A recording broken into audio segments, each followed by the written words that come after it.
Hello, my name's Frank Camorra from Movida in Melbourne. Welcome to chefmasterclasses.com. Today I'm going to cook for you a beautiful dish. It's made with our hero ingredient, which is smoked rainbow trout. It's placed into a beautiful potato terrine, and I reckon you're going to really enjoy this dish.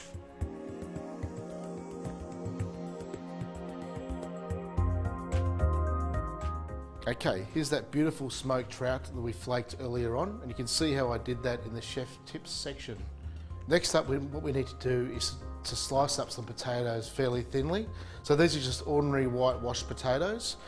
Just peeled them, and all you do with a knife is slice them as thinly as possible. You probably need about 4 or 5 quite large potatoes. For our terrine, there's a few ingredients we need. There's the potatoes that have been sliced. There's the smoked trout, and then there's also some thinly sliced bacon. Okay, so this is beautiful salt-cured smoked bacon. And we're also going to need a little bit of melted butter. The cheese we've got here, which I like to use, is manchego cheese, but if you can't find manchego, you could use some Parmesan cheese as well. Here's our terrine mould, which we're going to make our terrine in. Terrines are a fantastic way to have to start your dinner party off. You can actually make them a couple of days beforehand, so it makes the actual serving of them very easy. You might think that this Glad wrap is actually going to melt in the oven, but I'm here to tell you it won't. You've got to be careful though. Microwaves, it will melt, and if the temperature's too high, it will melt as well. So if you're going to put the Glad wrap in the oven, make sure it's at a low temperature. We're going to start by laying some potatoes into the bottom of the terrine, and you don't have to be too neat about this. And then you put a little bit of salt, put a little bit of black pepper, a light sprinkle of cheese, and then you can put your next layer down. In this case, I'm going to put some bacon down. Then the next layer is some more potato, and we're going to brush it with a little bit of melted butter on the second layer, a little bit of salt, a little bit more black pepper, touch of the manchego grated cheese, and we're going to start introducing the smoked trout at this stage. So be fairly generous with that, because there's only going to be about 3 layers in the whole terrine of the trout. That's the trout there, it's just 1 layer of trout, and on top of that, some more potato. So the manchego cheese I'm adding to the terrine at the moment is made from sheep's milk. It's quite aged, a long time, and it's got a great sort of deep flavour. It melts in a similar way that Parmesan cheese does, and adds a similar sort of flavour to the dish. We'll put our last pieces of this beautiful trout in. A bit more butter. Some more slices of the potato to finish. Terrine, we're going to just wrap up from above. It's one of those little tricks of the trade that chefs use a lot of, using Glad wrap in the oven. We need to cook this now in a water bath, so that's a big tray. We're going to put some water in it, put it in there. It only has to be covered about 1/3 of the way up. We want a very even, consistent temperature. The water actually helps it by steaming the terrine rather than roasting it. And into our moderately heated oven for about 1.5 to 2 hours.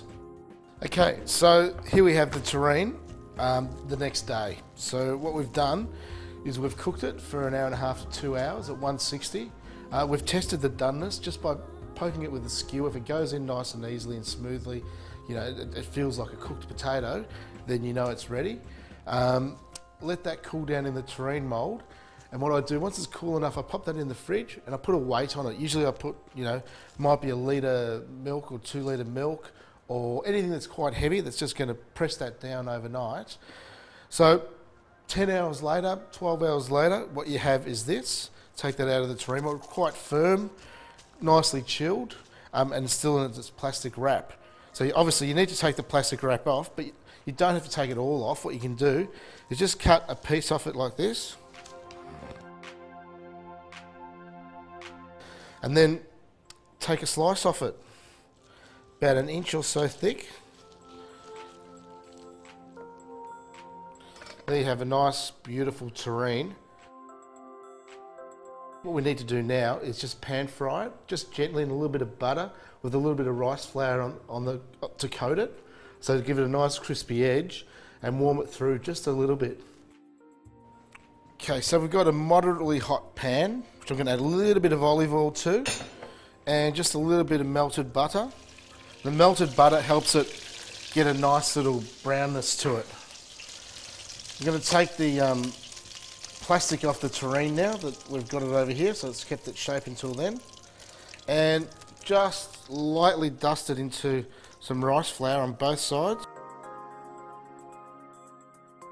Place it into the butter and oil. We're going to do 2 here, because we want to make it a little lightly browned, a little bit crisp, and just warm through a touch. So these smoked trout and potato terrines will take about 3 minutes on each side, just on a moderate heat to start to brown and crisp up. While these are gently browning away, what we're going to do now is make a really quick pea salad. We've got some lovely little fresh peas that have just been quickly boiled for about a minute or so and then refreshed under cold running water, so they keep their colour, they still keep a little bit of texture to them. And I've also got these lovely pea tendrils, they're called. They're a lovely little leaf, and again they're the leaf from the peas. We're going to add a little bit of Chardonnay vinegar to this, which is quite a light vinegar, a little bit of olive oil, and some freshly grated horseradish. So just a freshly grated horseradish into that salad. Then just using your hands, just mix it all through. And that's going to be a lovely salad to go with the terrine. So after a few minutes on both sides, just going to place it on some absorbent paper. Okay, it's starting to look beautiful. The colours are lovely and subtle. So individually plated, we're going to put a few little peas down, some of those lovely pea tendrils, one of these gorgeous terrines, a few more of these lovely little peas. And what I love to finish it with is just a touch more of that fresh horseradish over the actual terrine itself.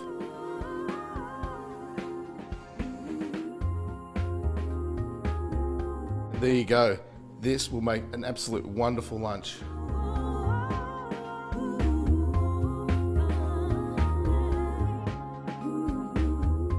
Frank's legendary smoked trout terrine. When I was told that was the dish I had to match wine with today, very simple choice. Because of the smoked trout, because of the bacon elements within the dish as well, it has a wonderful savoury quality to it with a wonderful palate weight, which I keep talking about, and wonderful flavours.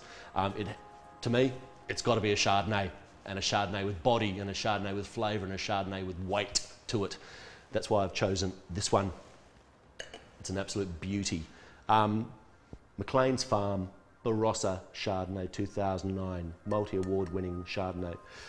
This is labelled as Barossa Chardonnay because it actually is fruit, Chardonnay fruit, sourced from both the high climates of the Eden Valley, which is about 10-15 minutes drive uphill from the Barossa floor, and from the Barossa Valley floor as well. So a combination of cool, elegant Chardonnay fruit and the more robust, character-filled Barossa Valley fruit blended into one fantastic Chardonnay.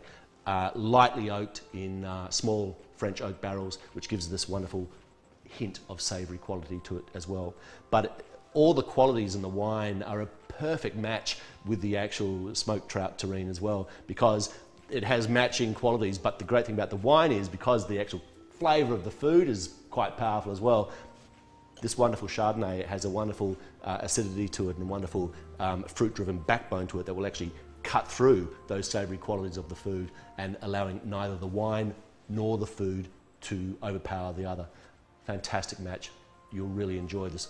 Bob McLean's Farm Chardonnay from the mighty Barossa. Cheers. Enjoy.